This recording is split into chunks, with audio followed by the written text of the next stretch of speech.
Hello, everyone. Welcome to Concordia University's Fourth Space.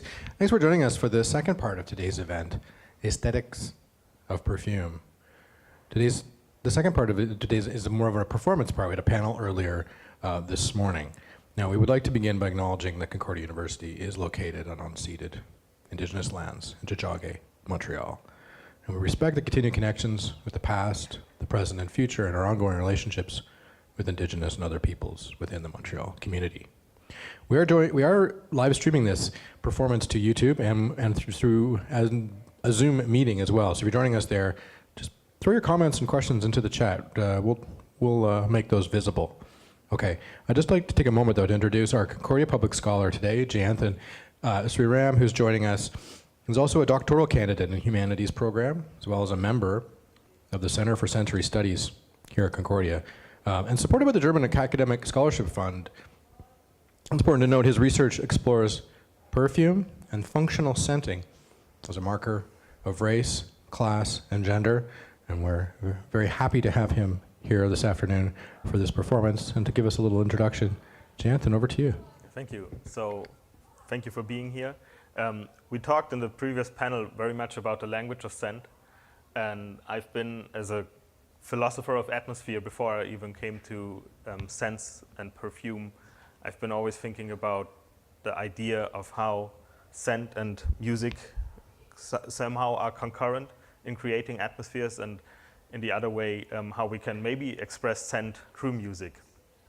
So one major point is the work of philosopher Gernot Böhme, who also set out to understand our very basic notion of what an atmosphere is. So we step into a room and there's like a vibe, you would say nowadays, or a mood. And he, in his early work, would always try and get to this notion by the idea of music. So usually you would say music is maybe the expression of emotions. But for him and for me as well, music is very much the alteration of space and time.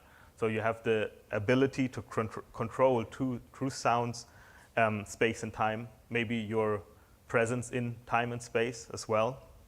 And I think the same goes for scent. The second notion that I'm very much interested in is necropolitics.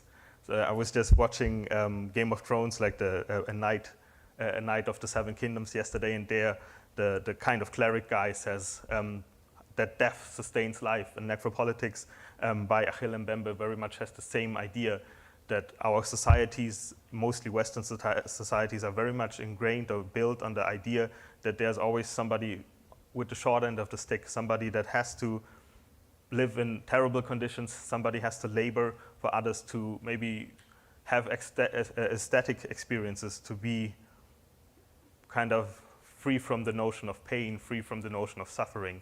And then we go into the politics of things, that there's like meaning-making, also structural, institutional meaning-making that instigates these things, so that some people are subjected to racism, for instance, to gender biases, all these things. And I think the same rings true for perfume and the idea of smell as well, which is maybe very much underexplored. The third notion, what I'm exploring today is, so my parents are from Sri Lanka. I was born in Germany. The very personal idea was to kind of make sense of what they went through, because they never talk about it. But one major incident that also led to, for many people, led to the civil war, the war in Sri Lanka, the eradication of Tamil life there, was the burning of the Jaffna Library, which held like major text in Tamil. And I can't even read and write Tamil. I never learned it. The school in Germany was too far away, and I would always throw up. It's another smell for you. But that was the notion, that this library burned down, and with it many texts. We can call it epistemicide, so the eradication of knowledge, or the access to knowledge, and I'm trying to recreate that. One note: if you feel nauseous at any point, please feel free to leave the room. This is very much experimental. I've neither played live nor have I disseminated scents, so I will disseminate the scents with an air gun or airbrush gun. It worked at home. Let's see what happens. So if you don't smell anything, come closer for sure. But if you're like repelled by it, don't worry, you can leave the room, get a breath of fresh air. I don't do coffee beans, that doesn't work. So, okay, thank you so much. I just start with the smell first.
Mercifully, we did not see it.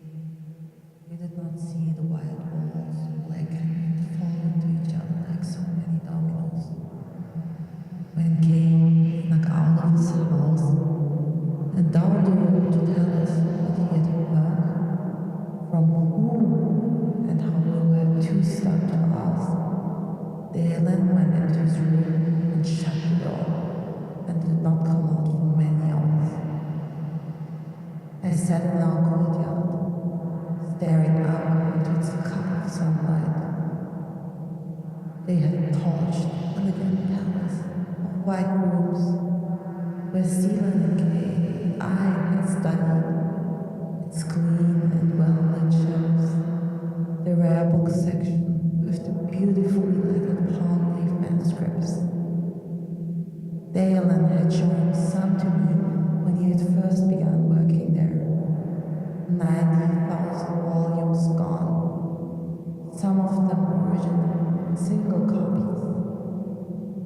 All past, but also, the beautiful wooden tables where I had turned the pages of many textbooks and my brother's textbooks. The future, and it was gone. Imagine the places you grew up, the places you studied, places that belong to your people, burned. But I should stop pretending that I know you. Perhaps you do not have to imagine. Perhaps your library too went up in smoke. Horror made our walk seem twice as long. The day was hot, and the closer we got to the library, the more the air smelled like char. The people we passed murmured to each other in small groups. It was as though the entire town had had a death in the family. I suppose we had. No one raised their voices or sang or laughed. Even the street dogs seemed to have disappeared. We passed other burned buildings and closed shops. Aaron whistled when we passed the smashed tea stall, its awning a slumped shoulder.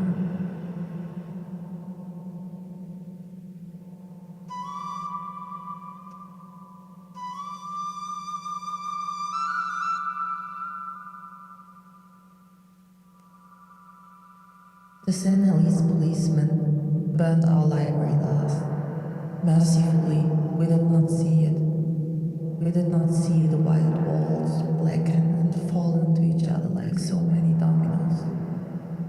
When Kay snuck out of his house and down the road to tell us what he had heard, from whom and how we were too stunned to ask, Dalen went into his room and shut the door, and did not come out for many hours. I sat in our courtyard, staring up into its cup of sunlight. They had torched the elegant palace of white rooms where Celan and Kay and I had studied, its clean and well-lit shelves, the rare book section with the beautifully lettered palm leaf manuscripts. Dalen had shown some to me when he had first begun working there. 90,000 volumes gone, some of them original and single copies. All past, but also, the beautiful wooden tables where I had turned the pages of many textbooks and my brother's textbooks. The future, and it was gone. Imagine the places you grew up, the places you studied, places that belong to your people, burned. But I should stop pretending that I know you. Perhaps you do not have to imagine. Perhaps your library too went up in smoke. Horror made our walk seem twice as long. The day was hot, and the closer we got to the library, the more the air smelled like char. The people we passed murmured to each other in small groups. It was as though the entire town had had a death in the family. I suppose we had. No one raised their voices or sang or laughed. Even the street dogs seemed to have disappeared. We passed other burnt buildings and closed shops. Aaron whistled when we passed the smashed tea stall. Its awning slumped shortly.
Purushothaman புகழ் பாடுங்களே.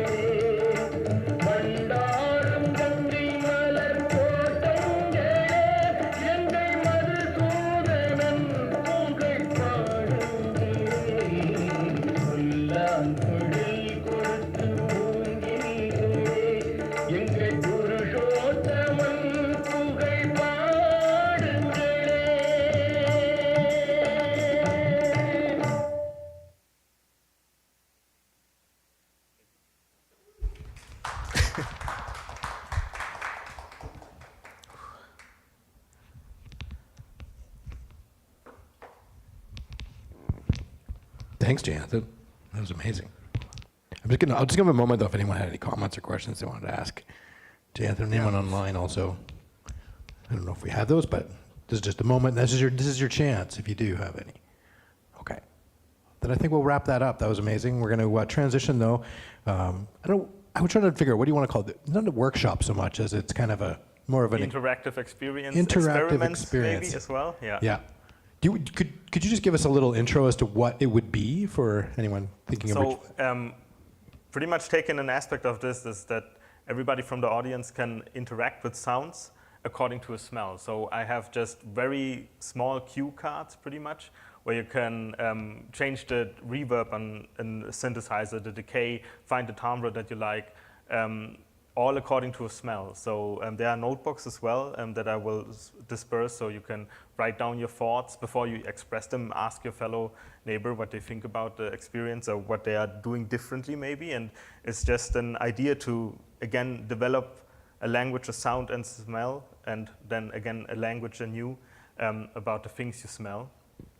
And it's just also, I think, a nice way to interact with sound for if you don't have a musical background, no musical background in electronic instruments, maybe or synthesizers. It's a kind of interesting way for me just to make the examples of reverb. I'm reverb obsessed. It was a bit soaked in reverb, I think. But just how something trails in space, how it changes over time, if there's change over time, how it dissipates. Those are things that you can very clearly hear when you start fiddling with the knobs pretty much, and that's something maybe that's also an aspect when you wear a perfume. We always talk about silage, about the lasting power and all these things, but it's I guess something very different when you smell for yourself, when you smell yourself and smell for yourself or for others, and that's just one aspect. And the ingredients as well, so I have just very much raw materials like we were talking in the panel. Those are 8 of my own selection that are just very nice to smell. So there's, for instance, 2 variants of cocoa. So one of them is a very much synthetic component, and the other one is a natural extract or like an oil. So that's kind of interesting to smell, I would say. And the synthesizer-based experiences are more based on perfume because there's more change over time. So I would say if you smell the ingredients, it's very static. Also coming from the small jars, but the perfumes may change over time. So you can imagine that maybe from your own experience, but also when you smell and get used to the smell, which is also a huge aspect. Yeah. Thank you. That's great. Yeah. Sure. That was good. Yeah. Man, if I give you the mic. Great performance. So I'm wondering what went behind the selection of smell. Has it got something to do with the story that you've been trying to convey? Yeah. So I'm always trying to avoid like orientalizing or orientalizing myself in this experience. But since it's very much about the idea or my idea of Sri Lanka and this very bad thing, the epistemicide that happened, like the burning of the library, I went with a very much the burning of something. So hopefully you got the smells, hopefully you got like a burn smell as well, but also aspects that are fairly like similar to maybe like Indian culture, Tamil culture, like cardamom, jasmine. I mixed those together to maybe create the space for one, but also the changing over time. But I think when I was working on it, the smells are like one part of the story, and they don't necessarily resonate that they are going like, if you smell something nice, it's sounding nice. But this is maybe the counter to the nice smells. So if you smell cardamom, you can think about foods, think about home culture, home-cooked meals, all these things. Everything is nice, but I wanted to keep like the dying of people, the death, the burning, the political violence in mind, and that's pretty much the sounds. So I didn't want to like give any thoughts before that, but that's very much when I was working on the piece, what came to me.